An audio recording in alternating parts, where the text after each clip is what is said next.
پاکستان میں دہشت گردی کے واقعات میں دن بدن اضافہ ہو رہا ہے. ویسے تو یہ دہشت گردی جو ہے یہ پچھلے 20-25 سال سے آپ دیکھ رہے ہیں، لیکن پچھلے کچھ دنوں میں اس میں ایک بہت اضافہ نظر آ رہا ہے. جیسا کہ آپ نے دیکھا کہ ایک طرف بلوچستان میں ایک نیول ایئر بیس پہ اٹیک ہوا، اور دوسری طرف خیبر پختونخوا کے علاقے بشام میں چائنیز باشندے جو ہیں وہ ایک خودکش حملے میں مارے گئے. تیسری طرف سندھ میں جو کچے کا علاقہ ہے کشمور، وہاں پر ڈاکو جو ہیں وہ لوگوں کو صرف اغوا نہیں کر رہے بلکہ ان کے گلے کاٹ رہے ہیں. میں نے خود یہ ویڈیو دیکھی ہے گلا کاٹتے ہوئے. سندھ کے ڈاکو گلے کاٹ رہے ہیں، ان کو روکنے والا کوئی نہیں ہے. اور تیسری طرف جو ہمارے بڑے شہر ہیں وہاں پہ اسٹریٹ کرائمز جو ہیں ان کی بھرمار ہو گئی ہے. تو ایسی صورتحال میں ہم کیسے یہ کہہ سکتے ہیں کہ پاکستان کی معیشت جو ہے وہ اس کو ٹھیک کیا جائے اور پاکستان میں فورن انویسٹمنٹ آنی چاہیے؟ اور یہ جو دہشت گردی کے واقعات ہیں ان کو روکنے کے لیے ہمیں قومی اتحاد کی ضرورت ہے، اور وہ اتحاد بھی ہمیں نظر نہیں آ رہا، اور پارلیمنٹ میں بھی اپوزیشن اور گورنمنٹ آپس میں لڑ رہی ہوتی ہے. تو اس لیے آج اس صورتحال پہ گفتگو کے لیے میرے ساتھ اپوزیشن بھی اور حکومت بھی ہے. ہم نے آج دعوت دی ہے جناب لطیف کھوسہ صاحب کو، تحریک انصاف کے رکن قومی اسمبلی، اور جناب سینیٹر مصدق ملک صاحب وفاقی وزیر پیٹرولیم اور مسلم لیگ نون کے سینئر رہنما. تو کیونکہ آپ سابق گورنر بھی ہیں اور سینئر بھی ہیں، تو مصدق ملک صاحب جو ہے انہوں نے آپ کو ادھر بٹھا دیا ہے. تو لہذا میں آپ سے ایک سینئر کی حیثیت سے یہ پوچھ رہا ہوں کہ کھوسہ صاحب، یہ جو اس وقت پاکستان میں صورتحال ہے، دہشت گردی بڑھ رہی ہے، یہ حالات کا تقاضا یہ نہیں ہے کہ حکومت اور اپوزیشن کم از کم دہشت گردی کے خلاف کٹھی ہو جائے؟ دیکھیں میر صاحب، پہلے تو یہ جتنی شہادتیں ہوئی ہیں اس کی انتہائی یہ افسوسناک بھی ہے، اور شہداء کے ساتھ یقیناً ہمارے بھی اسی طرح ہم غمزدہ ہیں، اور اللہ ان کے درجات کو بلند کرے، اور اللہ ان کے لواحقین پسماندگان کو صبر جمیل عطا کرے، اور اس دہشت گردی کے ناسور کو اللہ تعالیٰ اس پاک دھرتی سے جو ہے اس کا کلا کما ہو. یہ بالکل اس میں تو کوئی شائبہ نہیں ہے کہ جو بھی محب وطن ہے پاکستانی وہ یقیناً چاہے گا کہ ایک پاکستان امن کا ایک گہوارہ بنے اور پھلے پھولے، اور اس میں جو ہے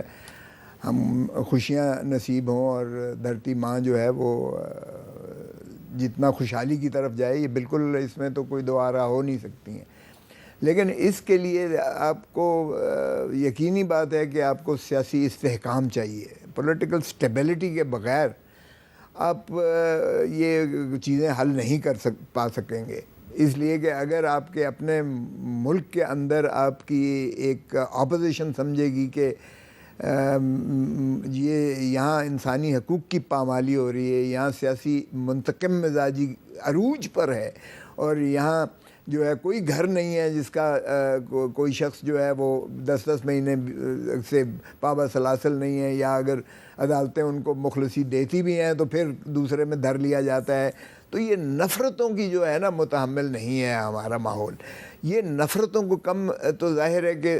یہ اسٹیٹ کی حکومت کر سکتی ہے یا حکمران ہی کر سکتے ہیں، کیونکہ جبلت اور یہ جو طاقت ہے کا استعمال تو وہی کر رہے ہیں. اور اگر جبلت اور طاقت کا استعمال یہ اپنے مخالفین پر ہی کریں گے اور انتقام کی سیاست پر ہی روا رکھیں گے، اس کے باوجود کہ الیکشن ہو گیا ہے، تو پھر ظاہر ہے کہ یہ چیزیں جو ہے جنم لیتی رہیں گی، اور اس میں تو پھر نہ آپ نے ٹھیک کہا، نہ کوئی سرمایہ کار آئے گا، نہ یہ پاکستان ترقی کر پائے گا، اور نہ معاشی استحکام آئے گا. تو معاشی استحکام کیا جڑا ہوا ہے سیاسی استحکام کے ساتھ، اور سیاسی استحکام تبھی آ سکتا ہے جب مقتدر حلقے جو ہے وہ اس چیز کو یہ باور کریں کہ بھائی انتقام اور نفرت کی سیاست اور اس طرح سے آپ پابا سلاسل کر کے آپ جیلیں بھر کے آپ جو ہے وہ سیاست نہیں کر سکتے، نہ کوئی حکومت چل سکتی. بالکل ٹھیک ہے. اچھا مصدق ملک صاحب، آپ کو یاد ہے کہ 2021 میں بھی داسو کے علاقے میں چائنیز انجینئر جو ہیں ان کو ٹارگٹ کیا گیا، اور ابھی آج بشام کے علاقے میں ایک دفعہ پھر چائنیز باشندوں کو ٹارگٹ کیا گیا ہے. تو یہ پاکستان میں جو چینی باشندے ہیں ان کو ٹارگٹ کرنے کے پیچھے آپ کے خیال میں کون ہو سکتا ہے؟ دیکھیے، پہلے تو بشام میں جو لوگوں کو قتل کیا گیا ہے، دہشت گردی کا نشانہ بنایا گیا ہے، اس کی بھرپور مذمت کرتا ہوں میں، اور میرے خیال میں سبھی کر رہے ہیں، پورا ملک کر رہا ہے۔ وزیر اعظم صاحب تو غالباً گئے بھی ہیں اپنی افسوس کا اظہار بھی کرنے اور اس ڈٹرمنیشن کا اظہار بھی کرنے جس کے ذریعے اس دہشت گردی کا کلا کما کیا جائے گا۔ پاکستان کے اندر کیونکہ یہ جب سے یہ ایک نیا انڈو پیسیفک لینز کی کہانی شروع ہوئی ہے، تب سے پاکستان کے اندر جو زیادہ ترقی ہے یا ترقی کے لیے جو وسائل ہیں یا کمپنیاں جو پاکستان میں آ رہی ہیں، یا تو انویسٹمنٹس کا تعلق مشرق وسطیٰ سے ہے اور یا چین سے ہے، اور تو دیگر ممالک سے ہمارے ہاں انویسٹمنٹس بڑی کم آ رہی ہیں، ٹیکنالوجی کی ڈیفیوژن بھی بہت کم ہو رہی ہے، اور بزنسز بھی جو ہیں ہمارے کافی سلو ڈاؤن ہیں۔ اس وجہ سے اگر کوئی یہ چاہے کہ پاکستان کی ترقی میں حائل ہو تو وہ کس کو نشانہ بنائے گا؟ وہ اسی کو نشانہ بنائے گا جو پاکستان کی ترقی میں شامل ہے۔ تو پاکستان کی ترقی میں کون شامل ہے؟ پاکستان کی ترقی میں یا تو ہمارے چین ہمارے ساتھ شامل ہے جو مسلسل پاکستان میں انویسٹمنٹس کر رہا ہے، اور یا مشرق وسطیٰ کے ممالک جو ہیں وہ ہمارے ساتھ شریک ہیں۔ تو غالباً وہ لوگ جو ملک کے اندر اس وقت انسٹیبلٹی بھی چاہتے ہیں، مگر اس سے زیادہ یہ بھی چاہتے ہیں کہ پاکستان کی جو ترقی ہے وہ آگے نہ ہو سکے، وہ نشانہ بناتے ہیں ان لوگوں کو جس کے بعد ان کا خیال ہے کہ کسی نہ کسی وقت لوگ انویسٹمنٹ کرنا چھوڑ دیں گے اور پاکستانی کی ترقی میں شمولیت نہیں کریں گے اور پاکستان تنہا رہ جائے گا۔ تو یہ مجھے نظر آتا ہے کہ اس طرح کے معاملات ہیں۔ دوسرے دیکھیے، اگر خطے میں کسی جگہ کے اوپر ایک ڈسپنسیشن ہو جو بڑی شدید، جس میں شدت ہو، جس میں بڑے ایکسٹریم ویو پوائنٹس ہوں، اور ایکسٹریم ویو پوائنٹس جو ہیں وہ پروموٹ بھی ہو رہے ہوں اور نہ صرف خطے میں ہو رہے ہوں بلکہ بین الاقوامی سطح پہ ہو رہے ہوں، تو یہ بڑا مشکل ہے کہ آپ اس ایک ملک کے گرد دائرہ کھینچ لیں اور بولیں کہ یہ تو محدود ہے اسی ملک تک۔ یعنی یہ جو نیفٹا امریکہ میں ہوا تھا، جس میں تمام جو ارد گرد ممالک تھے، اس میں امریکہ نے فیصلہ کیا انویسٹمنٹ کرنے کا، ان کو سٹیبلائز کرنے کا۔ اس کی وجہ یہ تھی کہ امریکی سٹیبلٹی، امریکی گروتھ جو ہے اس کا انحصار میکسیکو پہ بھی ہے، کینیڈا پہ بھی ہے۔ اگر بارڈرز کے ارد گرد کے جو ممالک ہیں ان کی بھی ترقی ہو رہی ہو تو امریکہ کی بھی ترقی ہوگی۔ اگر وہاں پہ انسٹیبلٹی ہو یا وہاں پہ دہشت گردی ہو یا وہاں پہ پروٹیکشن دی گئی ہو ان لوگوں کو جو دہشت گرد ہوں، تو پھر امریکہ بھی اس سے متاثر۔ تو ہمارا ملک ویکیوم میں تو نہیں ہے نا، ہم اسی طرح پوری دنیا کی طرح یہاں پر رہتے ہیں۔ تو امریکہ کو پتہ ہے کہ کلبھوشن یادیو اگر بلوچستان سے پکڑا جاتا ہے تو اس کو وہاں پہ کس نے بھیجا ہے؟ میرے خیال میں ساری دنیا کو معلوم ہے، یہ تمام باتیں تو سامنے آ رہی ہیں، جس کی وجہ سے میں نے یہ ایک انڈو پیسیفک جو لینز ہے نیا، پہلے ہمیں پاکستان کو صرف دہشت گردی کے لینز سے دیکھا جاتا، بس ایک ہی تھا، پاکستان اور دہشت گردی، اور درمیان کا لینز تھا کہ انویسٹمنٹ بھی ہونی ہے تو دہشت گردی کے لینز میں ہونی ہے، کوئی کسی نے